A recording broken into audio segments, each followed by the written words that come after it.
Hindi normal ang pag-iisip ng mga kapatid. Walang direction ang iyong iniisip. Puro masama. Tandaan niyo mga kapatid, hindi ka mabubuhay ng may kapayapaan.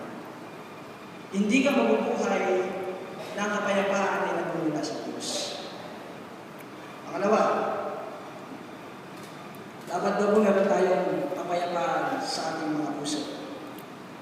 Yan. Alam niyo, ito yung gustong iparanas ng Panginoon sa mga alagad. Natuwa ang Panginoon dahil nagtipon-tipon sila noong panahon na yun. Siyempre hindi matutuwa kapag ang isang leader ay nawala na saglit, tapos nakita niya yung kanyang tinuruan ay nagsasama-sama. Ibig sabihin, yung relationship nila ay hindi natupag. No? Ang masama lang, nagtipon-tipon sila, pero kanilang pinag-uusapan kung paano sila ngayon. Wala na ang Panginoon. Kaya nung dumating ang Panginoon, binanggit niya na naman, sumainyo ang kapayapaan. Yun yung mga kapatid. Yung pangalawang pagsabi ng Panginoon na sumainyo ang kapayapaan, ito po yung kasunod, hiningahan ng Diyos ang kanyang mga alagad at ipinagkatiwala ang banal na Espiritu.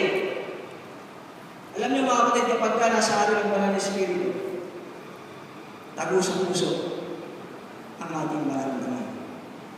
Amen? Dito siya mananangan sa ating mga puso. Kinakabahan ka na, pero kalma ka pa rin. Ha? Ang gusto ng Panginoon, relax ka lang. Kalma ka lang. Pag may nangyayari na hindi maganda, huwag ka masyadong kabahan.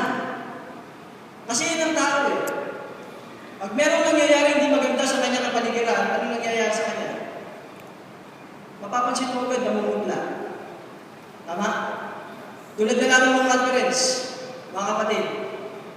Habang may KFG session, alas 9 ng gabi, alam niyo may nangyari po dito sa Central Church.